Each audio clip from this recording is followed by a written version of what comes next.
De retour sur le plateau du Monde en 7, après le Niger et le Mali, direction le Tchad. Le président du Tchad, Mahamat Idriss Déby Itno, s'est envolé le mardi 23 janvier dernier au matin pour la Russie dans le cadre d'une visite officielle de 48 heures. Il a rencontré le président russe, son homologue Vladimir Poutine, avec au menu des échanges, la coopération bilatérale entre les deux pays, mais aussi les questions régionales. Mahamat Idriss Déby Itno reçu en grande pompe à Moscou, en tout cas ce qu'on a pu lire dans les articles, aussi voir sur les images. Moi, il n'y a rien d'exceptionnel. Hein. Je pense qu'on se laisse un peu enguirlandé, comme on dit, je pense, par les médias, parce qu'en réalité, il faut prendre peut-être la question par l'autre bout. Est-ce que c'est possible actuellement, en l'ordre actuel de ce qui se passe dans le monde de façon politique, est-ce que c'est possible de ne pas avoir de conversation avec la Russie? C'est impossible. Les Européens conversent avec les Russes, l'Asie converse avec la Russie, les États-Unis conversent avec la Russie.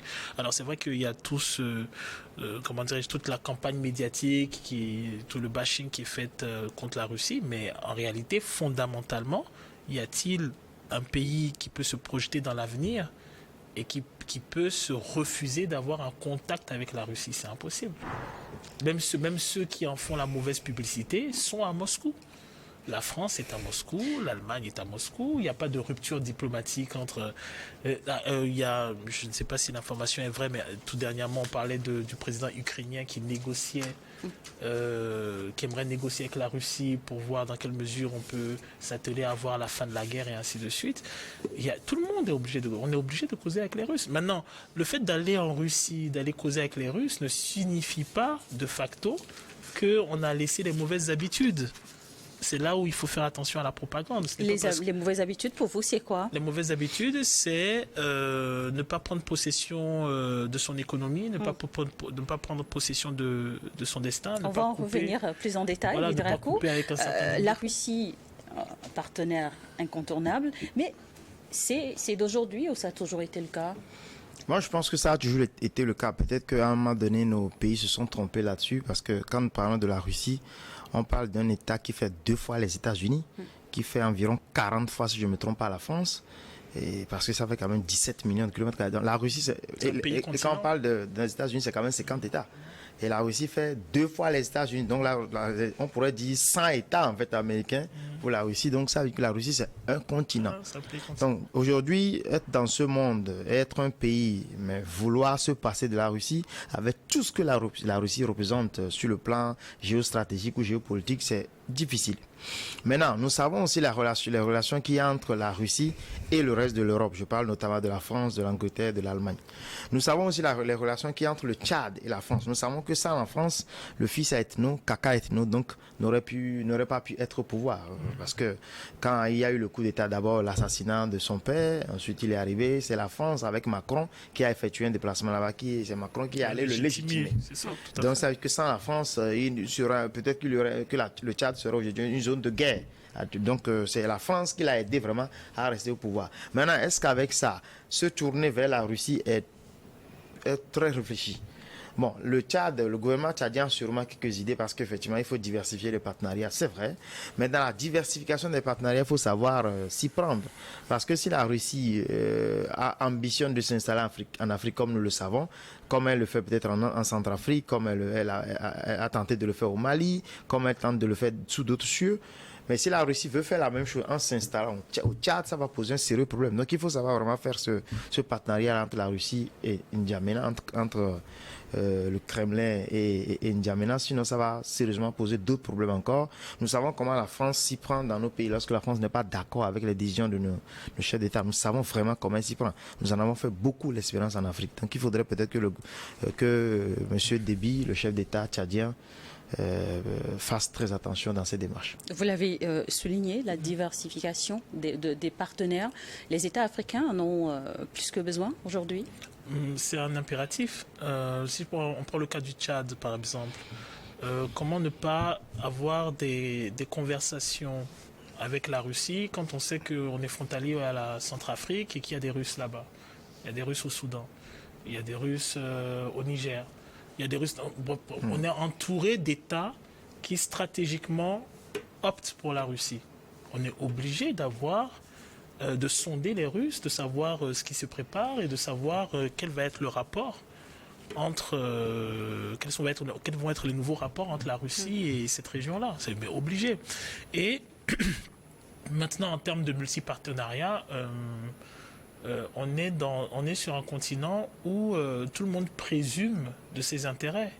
Les Turcs veulent s'installer en Afrique, les Iraniens ont envie d'Afrique, les Japonais, les Taïwanais, les Chinois veulent d'Afrique, les BRICS sont partants pour l'Afrique, l'Europe. Donc à un moment, il y a un choix à faire. Ou soit on assume ses responsabilités, on va au-devant des choses, on prend le taureau par les cornes et on va voir ce que ces gens nous veulent. Ou soit on fait l'enfant et on fait ce qu'on appelait à l'époque le protectorat. C'est-à-dire que on va chercher le grand frère, le parrain, le tonton, en griffe, l'ancienne puissance coloniale. On a la France pour les pays francophones, l'Angleterre ou même les États-Unis pour les pays anglophones et ainsi de suite, par lesquels tous les autres vont passer pour nous donner des miettes. Hein. Donc, c'est obligé pour les États africains d'avoir des contacts avec la Russie. Actuellement, on a des sommets, alors encore que même dans la démarche, alors peut-être ce qui peut être gênant dans la démarche, c'est peut-être que normalement, un bon nombre de sommets devraient se tenir en Afrique. C'est nous qui aurions dû avoir... Pour l'instant, ce n'est pas le cas. On se rappelle encore du dernier sommet Russie-Afrique. Justement, c'est-à-dire pour moi, c'est nous qui devrions avoir... C'est toujours un pays face à un continent. C'est surtout que... France-Afrique. Il faudrait avoir au niveau de l'Afrique des sommets où on a l'Afrique et les autres. C'est-à-dire on peut avoir un sommet ouest-africain et la Russie, ainsi de suite. Ce qui se passe actuellement, c'est qu'on a les gens qui nous convoquent à l'extérieur. Sommet Russie-Afrique, nous devons nous déplacer sommet Japon-Afrique, sommet Chine-Afrique. C'est nous qui nous déplaçons chez les autres pour entendre ce que les autres veulent de nous. Donc, ce n'est pas nous vous espérez un jour sur le continent un sommet UA France, non, pas UA France. Oui, parce que qu'on dise un sommet pour le développement de l'Afrique et que l'Afrique invite la France, la Grande-Bretagne, l'Allemagne, tout le monde au même moment. Justement, de l'Union africaine, puisque nous parlons là d'un continent, c'est-à-dire que si on veut... donc qui représente une institution continentale je veux développer un peu. l'Afrique. Si on veut discuter par exemple avec la France, qu'on dit sommet Togo-France, sommet Ghana-France, sommet Niger-Russie, etc. Qu'on dise des trucs comme ça, de pays à pays. Mais si on veut parler du continent, alors qu'on dit sommet Afrique-Union européenne, ou bien sommet Union européenne-Afrique. Là, on sait que c'est des continents. Quand on dit sommet Afrique-États-Unis, même pour moi, c'est insultant. Parce que les États-Unis, même s'il y a des États dedans, c'est une fédération. La vision, c'est d'avoir des États forts ou un continent plus fort. Non, des États forts dans un continent fort. L'Afrique a accueilli aussi dernièrement le sommet des BRICS. Non, mais les BRICS, c'est parce que nous avons un de nos membres dedans. Les BRICS, ça va 5 pays. Oui, c'est qu'il y a beaucoup de pays également ont exprimé la volonté de c'est qu'il y a quelque chose de subliminal que j'ai l'impression qu'on ne comprend pas en Afrique. C'est-à-dire, l'Afrique, c'est le continent faiseur de rois. Et il n'y a rien de plus important que le faiseur de rois. C'est la raison pour laquelle tout le monde court vers le continent. Sauf que le problème en Afrique, c'est qu'on a l'impression que l'Afrique, au lieu de se servir de cette toque de faiseur de rois et d'orienter les choses à son avantage, l'Afrique est comme un genre de pion qui regarde et qui voit entre les querelles entre griffes des grands, celui qui va gagner et se range de son côté, même si c'est à son désavantage. Donc on va être là, on va regarder qui a gagné entre l'Europe et la Russie. Ah ok, d'accord, et on se range. Et tout le monde le sait sur la planète. Donc tout le monde ne nous demande rien. Tout le monde s'oppose et tout le monde se dit de toute façon, c'est celui qui gagnera qui va remporter le pactole africain. Alors que le ridicule de l'histoire, c'est que le faiseur de roi, c'est l'Afrique. C'est la raison pour laquelle tout le monde se tourne vers l'Afrique. Et donc, en tant que faiseur de roi, c'est ce faiseur de roi qui devrait poser ses conditions et dire, mais voilà, nous demandons ceci, avec tel avantage tel type de transaction, et ainsi de suite. Et c'est pas ce qui se passe. Et comme les gens présument de l'incapacité que nous avons à pouvoir nous unir, à pouvoir fédérer, à pouvoir poser un certain nombre de conditions et d'actions, ben, les gens en réalité, ils infantilisent. Bon, Chine, Afrique, bon, venez vous tous, vous venez, et puis bon, on vient, on vous dit c'est ceci. Et quand par exemple, par contre, quand l'union est forte et qu'il faut la casser, on dit non, non, non, non, non, non, vous ne pouvez pas vous unir. On va, c'est comme, je me rappelle à l'époque, c'était les questions de ACP, UE, et ainsi de suite. Bon, quand il faut aller négocier, on dit non, non, non, non, on va négocier avec le Bénin, on va négocier avec le Togo, on va négocier avec le Ghana, ainsi de suite, parce qu'on sait que non, pour vous imposer des choses, il faut vous casser. Donc il y a cette question-là, cette chose très subliminale-là, où les États africains doivent comprendre que l'intérêt qu'on porte sur eux vient du fait tout simplement qu'ils sont les faiseurs du roi. C'est vous qui finissez, c'est vous qui financez qui avez les ressources, c'est vous qui avez une population dynamique qui va être qui est un peu le client convoité, le client mondial le plus convoité. Tout le monde veut vendre aux Africains. C'est vous qui avez une des diasporas les plus importantes et même les plus inquiétantes, parce que dans les pays où on a de l'africain, on a du dynamisme.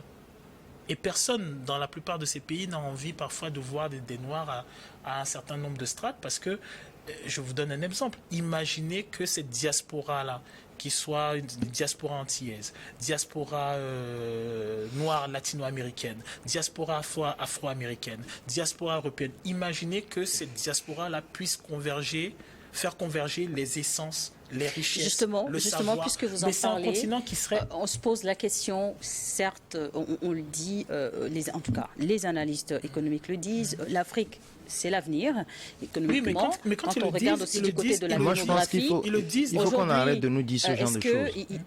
Quel choix faire? Est-ce que l'Afrique a plus besoin de renforcer ses partenariats à l'international, plus que des partenariats sous-régionaux, nationaux, voire même ouvrir la voie à sa diaspora? Oui, mais je pense qu'il faut asseoir d'abord deux idées fondamentales dans la tête des Africains. Qu'on arrête de nous dire d'abord que nous sommes le continent de l'avenir. Nous sommes le continent déjà du présent. Du présent, tout à fait. Nous faisons les rois, c'est vrai. Prenons la Chine. La Chine s'est faite sans nous, mais la Chine ne peut pas asseoir sa suprématie sans nous. On est d'accord. La France s'est faite avec nous, s'assoit avec nous et continuera à s'asseoir avec nous. Et sans nous, elle n'est rien. Ce n'est pas moi qui le dis, Chirac l'a dit, Sarkozy l'a dit. La Grande-Bretagne et tous les autres pays se sont faits avec nous. C'est par nous qu'ils se sont faits, avec nous qui se font, et sans nous, ils ne seront rien. On est d'accord. Donc il y a certains pays comme la Russie qui s'est fait sans nous, mais qui ne pourra pas s'asseoir ou bien asseoir sa suprématie sans nous. Les États-Unis, même chose. Ils se sont faits avec nos ancêtres déjà. Les États-Unis ont commencé très tôt avec nos ancêtres déjà grâce aux Européens et aujourd'hui continuent de se faire avec nous. C'est clair comme ça. Donc nous ne sommes pas un continent de demain, nous sommes un continent d'aujourd'hui, même un continent d'hier. C'est nous qui avons créé tous ces pays-là. C'est nous qui faisons tous ces pays-là tous les jours. Donc on arrête de nous dire ça. Ensuite, concernant ce qu'on dit, les partenariats, je vais dire quelque chose qui va choquer ceux qui nous suivent. En réalité, l'Afrique a les moyens de vivre sans les autres. Ok, ça c'est un avis qui m'engage personnellement. L'Afrique a les moyens de vivre sans les autres. Nous avons les ressources, toutes les ressources, nous les avons. Il n'y a pas une seule ressource dans le monde qui ne se trouve en Afrique. On peut dire, voilà, le colt et tout ça, c'est dans tel pays, la Russie en a, mais nous on a tout. Il n'y a pas une seule ressource que nous n'avons pas. Maintenant, tout le monde vient chercher nos ressources. Les États-Unis gardent leurs ressources minières intactes, jamais touchées. Et quand ils en ont besoin, soit ils déclarent la guerre à 2 ou 3 pays, comme ça en Asie, ils vont prendre un peu de pétrole, ils en cherchent un peu aussi chez nous. Il y a d'autres pays aussi qui viennent. Donc c'est chez nous, nous en avons. Maintenant, pour les transformer, nous avons le génie nécessaire. Comment est-ce que nos ancêtres faisaient pour vivre? Nous avons le génie nécessaire. Nous avons les moyens de vivre sans les autres. Donc il faut arriver à mettre dans la tête du jeune Africain que nous n'avons pas forcément besoin des autres pour être ce qui nous sommes. Nous avons les moyens d'être sans les autres. Maintenant, lorsque nous aurons réussi à fédérer nos énergies, à travailler, à faire en sorte d'asseoir l'Afrique, nous pourrons dire aux autres, mais venez, nous allons échanger. Mais tant que nous serons dans cette posture des gens qui ont faim, dans cette posture des gens qui demandent, dans cette posture des gens jamais organisés, jamais bien organisés dans nos institutions fêtières, comme l'Union africaine, la CEDEAO et toutes les autres institutions-là, s'en vont demander de l'argent toujours en Occident pour organiser même nos simples sommets. Nous crions, on est fatigué. Le ministre Doucet a dit, on est fatigué de ces relations paternelles. Le lendemain, il était en train de négocier encore un prêt. C'est comme ça, je passe. Mais il faut arrêter ce genre de choses. Nous avons les moyens de vivre sans ces gens-là. Il suffit de mettre en place un bon pas, même avec nos diasporas, il en parlait. La diaspora, elle est ultra importante dans notre économie. Prenons le Togo. Nous avons 2 millions de personnes à l'étranger pour le Togo. Imaginons tout simplement qu'à ces 2 millions de Togolais, on leur demande de donner combien 10 euros chaque année. 10 euros, 10 dollars, en supposant que 10 dollars, ça fait exactement 500 francs CFA, donc 500 fois 10, ça fait 5000 francs CFA pour les 10 dollars, et que chaque Togolais de la diaspora nous donne les 10 dollars là par an. Ça fait, vous savez, ça fait 5 oui, ça fait 5 000 d'ailleurs, oui, d'avoir en CFA, fois maintenant 1 million. Ça fait 5 000 millions, c'est-à-dire 5 milliards. C'est beaucoup d'argent. On peut faire des choses avec à chaque fois. Notre diaspora est là, mais seulement il faut rassurer cette diaspora. Et si on arrive à rassurer cette diaspora-là, si on arrive à avoir des idées constructives avec elle, des mesures incitatives qui peuvent amener cette diaspora à investir. Le Togo va peut-être emboîter les pas, puisque justement le ministère des Affaires étrangères porte le Haut Conseil des Togolais de l'extérieur. C'est un projet aujourd'hui où les diasporas dans différents pays s'organisent au mieux. Mais on peut mieux faire que ça. C'est que... C'est déjà un pas. Fondamentalement, il faut que les gens comprennent que à la surface du globe, les gens estiment qu'ils ne nous doivent rien. C'est la première chose. Oh, ils nous doivent tout. Oui, mais fondamentalement, ils estiment que c'est de la prédation, c'est comme ça que le monde évolue. Ils estiment que non, fondamentalement, ils ne nous doivent rien. Et donc, on est condamné. C'est pas une option. C'est le problème qu'on a au niveau de nos États, c'est qu'on en parle comme s'il s'agissait d'une option. C'est pas une option. C'est soit alors si vous voulez, si je veux revenir par exemple à la question panafricaine, dans le sens où on doit allier les continents, les énergies, soit ça se fera avec nous, pour nous, soit ça se fera sans nous, mais contre nous. Ça veut dire que actuellement, lorsque par exemple vous avez des intérêts économiques qui sont d'autres continents, on ne voit pas les frontières sont pour nous. L'investisseur européen ou je sais pas libanais, pakistanais, chinois, ainsi de suite, il peut avoir sa maison à Lomé, investir au Bénin, avoir sa famille en Côte d'Ivoire, avoir son business au Sénégal, faire un tour au Burkina et revenir. C'est pas la même chose pour le Togolais, le Béninois, l'Ivoirien, le Sénégalais qui doivent se déplacer dans la même région. C'est pas la même chose pour ceux de la diaspora qui sont ailleurs, qui doivent investir dans la même région. Donc c'est un impératif.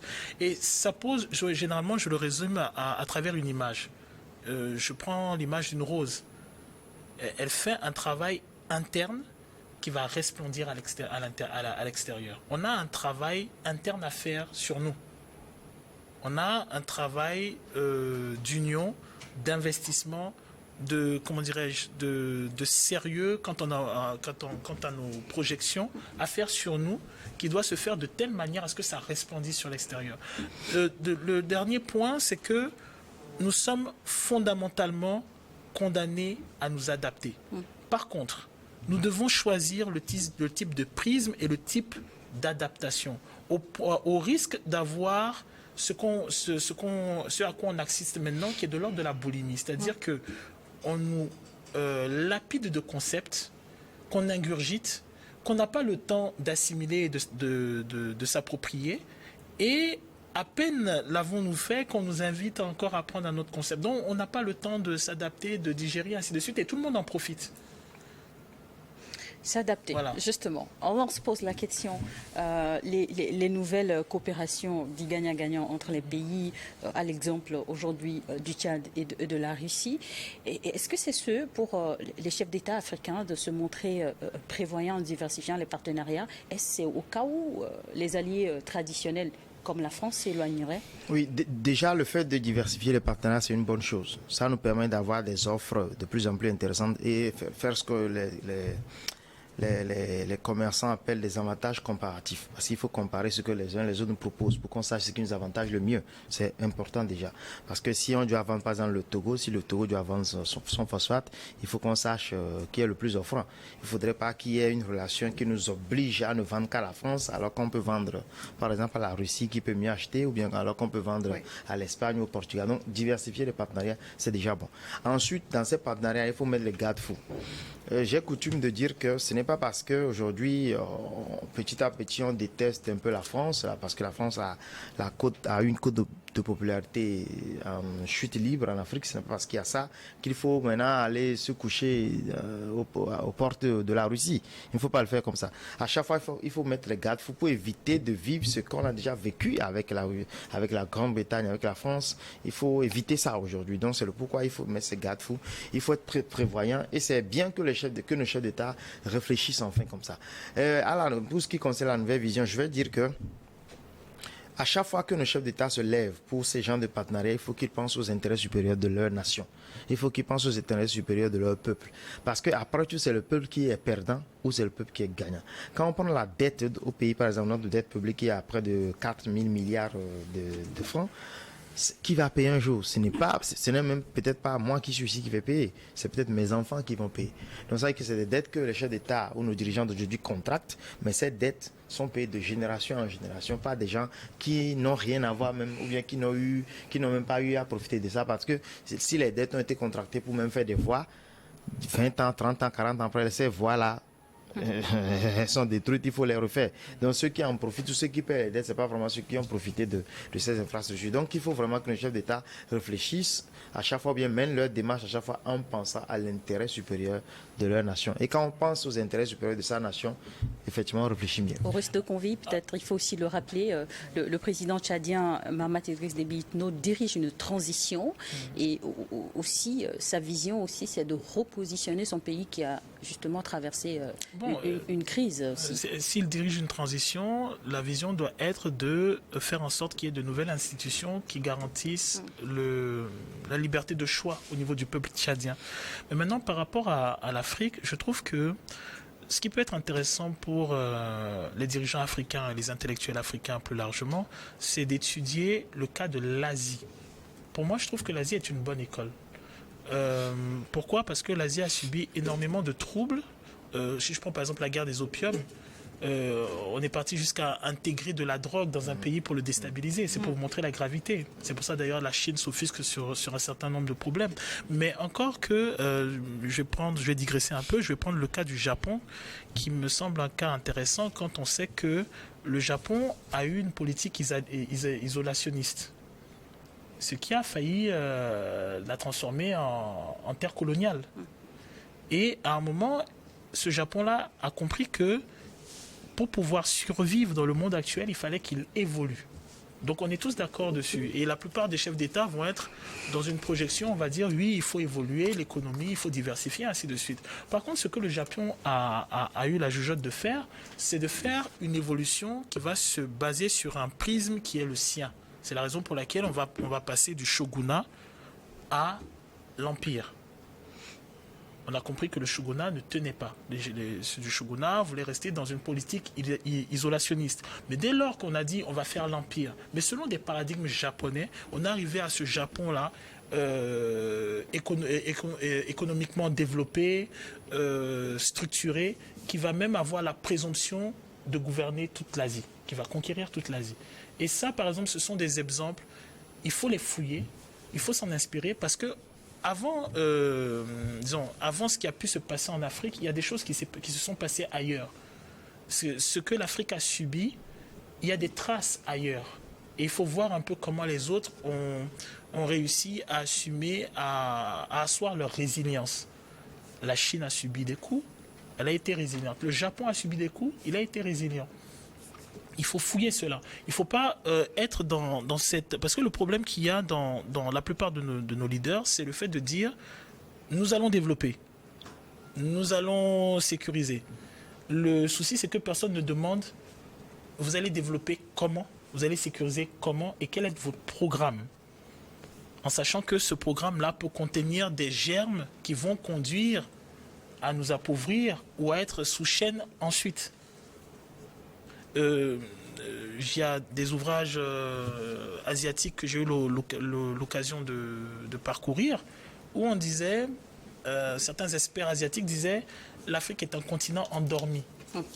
Et on donnait l'exemple de l'Amérique latine, qui est un très bel exemple, où on va montrer, oui, le Brésil, on va montrer ainsi de suite et tout ça, sauf qu'on ne va pas parler de la doctrine Monroe, qui a fait que l'Amérique latine, actuellement, est sous cloche. C'est un développement contrasté. les Asiatiques n'ont pas compris comment des peuples qui étaient soumis se sont empressés d'aller négocier et d'aller se resoumettre en griffe aux forces qui en avaient abusé, en étant sûr que le commerce serait équitable, ce qui n'a pas du tout été le cas. Votre préoccupation à tous les deux, si j'ai bien compris, c'est de s'assurer, en tout cas, que les chefs d'État garantissent que ces nouveaux partenariats soient et deviennent gagnant-gagnant pour chacune des parties. Encore que gagnant-gagnant, même c'est un terme, je comprends pas, je ne crois pas. Alors, je sais pas que chacun en non, tire c'est même pas ça. C'est-à-dire comment peut le meilleur pour ses intérêts. Comment peut-on croire que le plus gros fera un partenariat gagnant-gagnant avec le plus petit? Pourquoi le lion fera un partenariat gagnant-gagnant avec une antilope? Qui est équité dans ce En fait, c'est que la chèvre n'aura jamais raison devant le renard. Dans les négociations. Voilà quoi. Donc, quand on dit gagnant-gagnant, il y a un jeu de dupes. C'est le pourquoi moi je ne trouve même pas qu'il faille chercher des modèles en Asie. Cherchons juste des modèles dans notre propre histoire. Nous en avons des modèles chez nous. Le problème avec on a beaucoup de modèles même dans notre propre histoire qu'on peut développer. Oui. Le grand problème que nous avons souvent en Afrique, le grand problème que nous avons souvent en Afrique, c'est le manque de vision de nos dirigeants. La vision, elle est importante. Il faut savoir où nous allons. Nous devons vraiment savoir où on va. Quand on dit développer, nous devons savoir ce que nous voulons développer. Et développer pour atteindre quel résultat? De quel développement nous parlons? Est-ce que c'est le développement défini par le PNUD ou bien c'est le développement défini par nous-mêmes, nos paradigmes? Parce que entre être riche et être heureux, il y a une différence. Est-ce que nous voulons être heureux ou bien nous voulons être riches? Donc, c'est des questions qu'il faut à un moment donné que nos dirigeants posent pour pouvoir construire ce que nous appelons comme développement chez nous et savoir selon quel modèle, selon quelle vision. Donc, la vision, elle est importante. Si on ne l'a pas, alors nous allons tout droit à l'échec. Merci beaucoup. Et parlant de dirigeants, le Togo, on s'avance à grands pas vers de nouvelles élections législatives et régionales. Et dans ce contexte, l'Assemblée nationale du Togo a adopté cette semaine une loi qui modifie le code électoral permettant de passer le nombre de députés de 91 à 113 à partir de la prochaine législature. Par conséquent, un nouveau découpage électoral s'impose de 91 à 113. C'est un progrès selon vous? Bon, si je dis ce n'est pas un problème, on dira que je dis qu'on a régressé. En vrai, en politique. Oui, mais en fait, à la nouvelle vision, nous n'avons pas été surpris. Nous n'avons pas été surpris parce que c'est pas l'idée là ne date pas d'aujourd'hui. D'abord, on était en 81, ensuite on est à 91. Donc c'est une idée qui date de très longtemps déjà. Et le seul problème avec cela, c'est que ça a beaucoup de conséquences. D'abord, nous avons eu la loi des finances, une loi des finances qui a été votée en 2023, donc bien avant aujourd'hui. Et cette loi-là ne prend pas en compte des salaires comme tels parce que les députés avec 1,3 million ou 1,4 million, ça avait été déjà budgétisé. Maintenant, avec les 113 députés, il faudra revoir le budget. Donc, c'est des conséquences financières. Il y a aussi d'autres conséquences financières, c'est que les élections, il faut maintenant plus de bureaux de vote. Et avec le découpage électoral, il faut revoir même le code électoral parce que même s'ils ont voté des réformes, ils ont inséré de nouveaux chiffres, c'est vrai, mais le code même doit être revu en entier parce que le nombre de députés a une conséquence. Il y a la caution qu'il faut voir, la caution pour les partis, ça va carrément partir en vrille parce qu'avant, avec les 91 députés, il faut alors 91 fois 2 candidats, fois 200 000 pour la caution si la caution reste gardée intacte à 200 000. Maintenant que ça va être 113, il faut 226 candidats. Maintenant, fois la caution, si elle est toujours à 200 000, donc nous sommes à près de 50 millions, il faut voir quelle incidence ça aura pour les partis politiques, surtout de l'opposition. Là, je ne parle pas encore du parti au pouvoir parce qu'ils ont les moyens, ils ont de très très gros moyens. Sur le terrain, on sait comment ça se passe. Justement, la nouvelle vision, vous êtes de l'opposition. Oui, nous sommes partis non au pouvoir. Justement, oui, nous sommes partis. Oui, comme je l'ai dit, nous n'avons pas été surpris parce que nous nous attendions à ce genre de choses. Vous savez, nous on fait en sorte de ne jamais surpris par l'évolution parce qu'en politique, il faut s'attendre à tout. Ce que nous craignons ou ce que nous redoutons, c'est que ces nouveaux sièges ne soient créés que pour contenter certaines personnes qu'on voudrait remercier en politique. Il ne faudrait pas que ça devienne ça. Parce que quand on fait une analyse, une comparaison avec tous les autres pays qui nous entourent, on a l'impression que nous aurons finalement plus de députés que notre pays n'en requiert. Parce qu'on a 56 100 km² par rapport au Bénin, par rapport au Ghana, par rapport à d'autres pays. On pourrait en avoir encore beaucoup moins par rapport à des pays comme le Bénin. Je pense que le Bénin doit avoir 107 députés, un truc comme ça. Et on doit en avoir, nous on en a encore beaucoup moins. On devrait normalement avoir encore beaucoup moins si on devait voir la superficie. Et si on devrait aussi voir l'étendue de nos préfectures, de nos communes et tout, on pourrait même dire encore que certaines communes ne devraient même pas avoir des députés. Donc les 113, je ne veux pas dire, ou à la nouvelle vision, nous ne disons pas que c'est bien ou que c'est mauvais, mais nous disons à quelle fin. Et qu'est-ce qui sous-tend réellement ce changement. Et quelle est la finalité visée par le nombre, les 113. Qu'est-ce qui explique vraiment cette réforme? Cette réforme est-elle nécessaire? Cette réforme s'imposait-elle? 91, c'était pas mal, quoi. 113, est-ce que c'est mal? Bon, on verra. La loi, elle reste encore à être promulguée. promulguée. Oui. On verra. Au risque de convie, de 91, on passe à 113. Dans son discours, Madame la Présidente de l'Assemblée nationale, Yawa Tchegan, évoque entre autres les arguments, la prise en compte de la démographie. On est passé aujourd'hui à plus de 8 millions de Togolais. Donc c'est pour donner la chance à tout le monde de pouvoir participer, en tout cas à chaque Togolais remplissant les conditions de s'impliquer aussi dans les affaires politiques. Personnellement, pour moi, la gestion. Pour moi, je trouve que c'est trop, quoi. C'est trop. Oui, mais alors la chose est simple. Je pars de quelque chose de très simple, c'est que pour moi, si c'est bien fait, il n'y a pas de problème. La phrase, je vais la prendre comme ça. Si c'est bien fait, il n'y a pas de problème. J'estime que le Togo a assez d'intellectuels, assez de personnes intelligentes pour pouvoir faire un découpage intègre, correctement fait, de façon à ce qu'on ait un nombre acceptable de députés. Je crois pas à cette histoire de oui, il y a des problèmes dans le découpage, on rajoute, on va mieux faire le découpage. Le découpage qu'on va faire là, l'élection c'est dans 1 an. Je suis sûr et certain qu'il va encore avoir des problèmes avec le découpage. Quelle élection? La présidentielle? Sinon, les législatives et les régionales, c'est d'ici mars 2024. D'ici le mois de mars, vous allez voir le nouveau découpage, parce que cette histoire de découpage, on la traîne, je ne sais pas combien ça fait plusieurs années qu'on l'a. À chaque élection, on a un problème avec cette histoire-là. Donc, on va encore avoir les élections, on va encore avoir des gens qui vont dire non, le découpage, c'est pas bon. On va faire quoi? On va passer de 111 à 150. On va dire non, il y a des découpages, on va faire quoi? On va faire 200? Non. Comment dirais-je?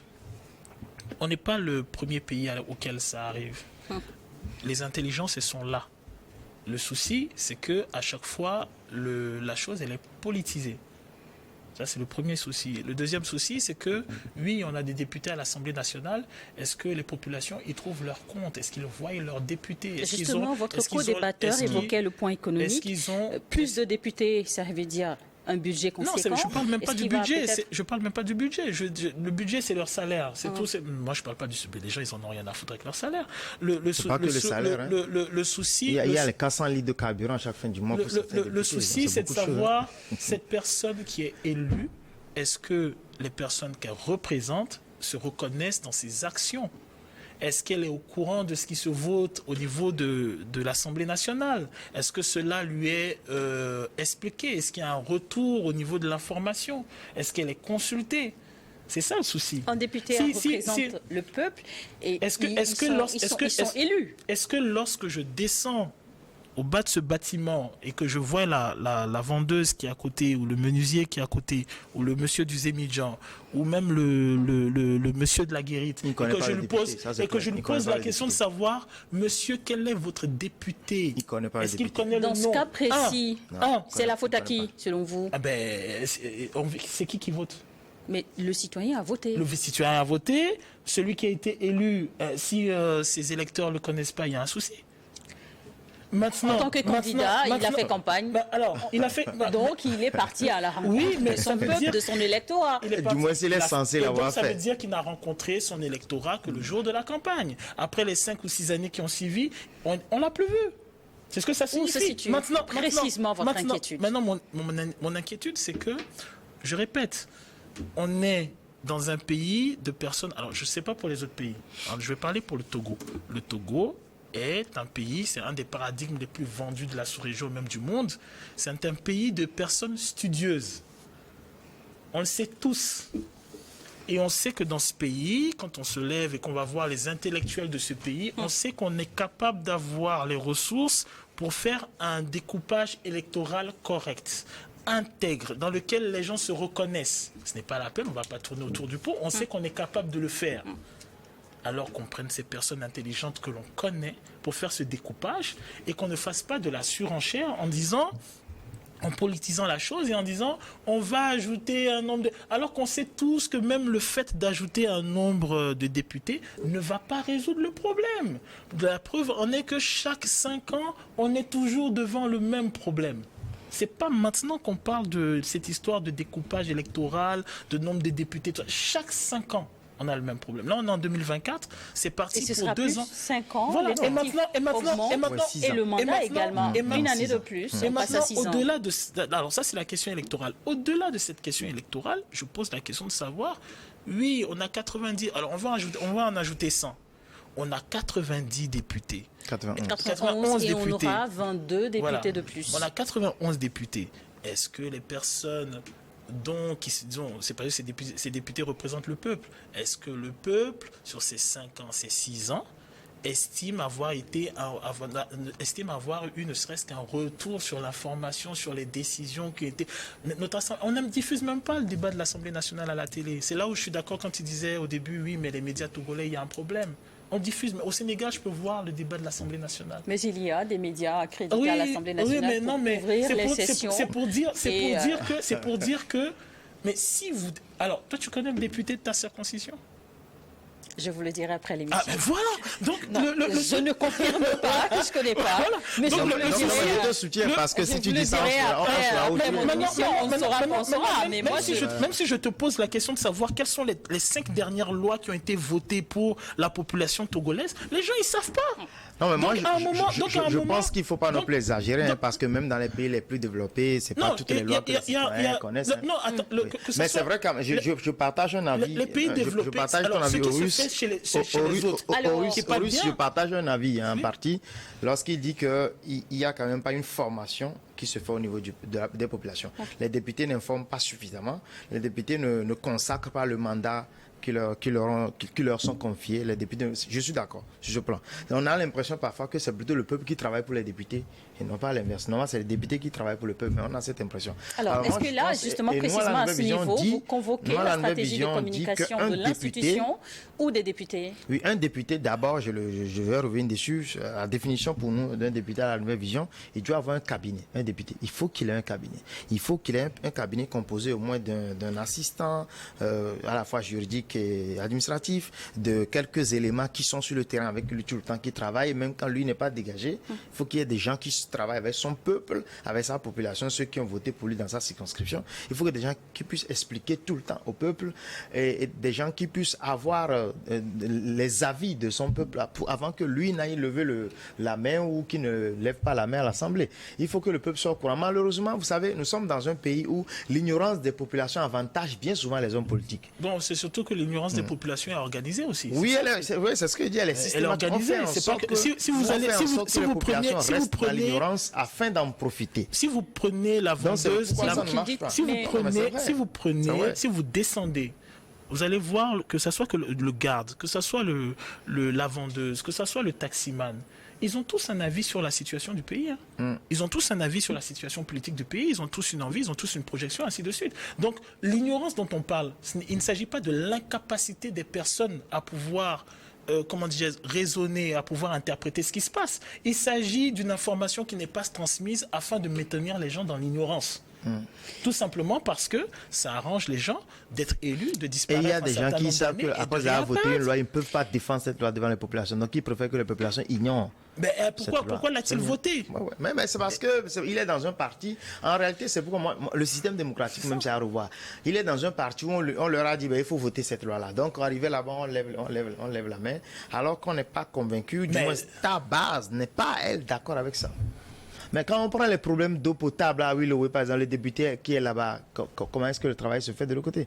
Mais après, il va y aller alors encore. que s'annoncent les élections, 111, messieurs, 400 députés. On va avoir un député pour chaque quartier. Je disais tantôt qu'alors que je l'annonçais, comme je le disais à l'entame de cette deuxième partie de l'émission, nous approchons de cette période électorale. D'ici mars, les Togolais seront appelés à aller voter pour renouveler l'Assemblée nationale, mais aussi pour élire pour une première fois, pour voter pour les élections régionales à tous les candidats, potentiels candidats qui nous suivent en ce moment.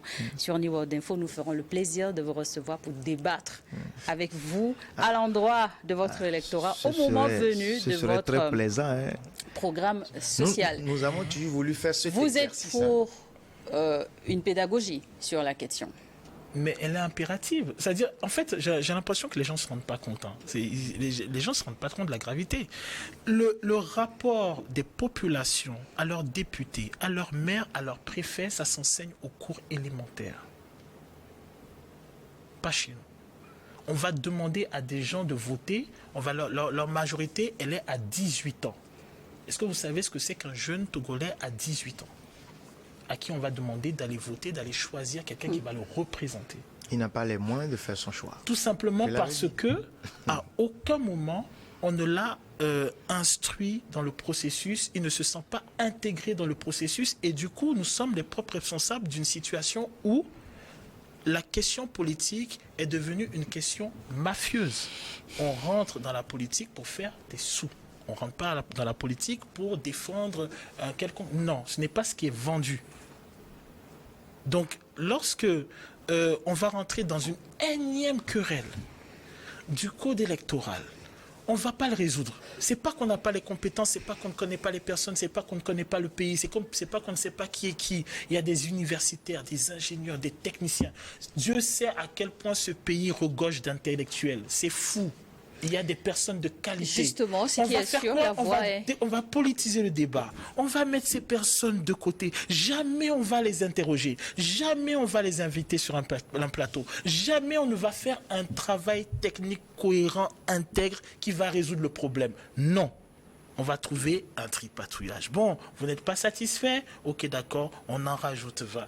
Le clientélisme dont il a parlé tout à l'heure, mais tout le monde sait qu'il va arriver. Mais tout le monde va être dans une forme de déni qui est très africain, qui va dire on va espérer que ça n'arrive pas. Pour que dans 2, 3, 4 mois, on se retrouve sur le même plateau à parler du souci du code électoral. Je ne sais pas si ça fait pas 30 ans qu'on est dans cette histoire-là. La loi, elle reste à être promulguée. À la nouvelle vision, vous vous préparez à convoiter... nous savons déjà que c'est 113 députés. De sièges que possible. La majorité au Parlement, c'est unir.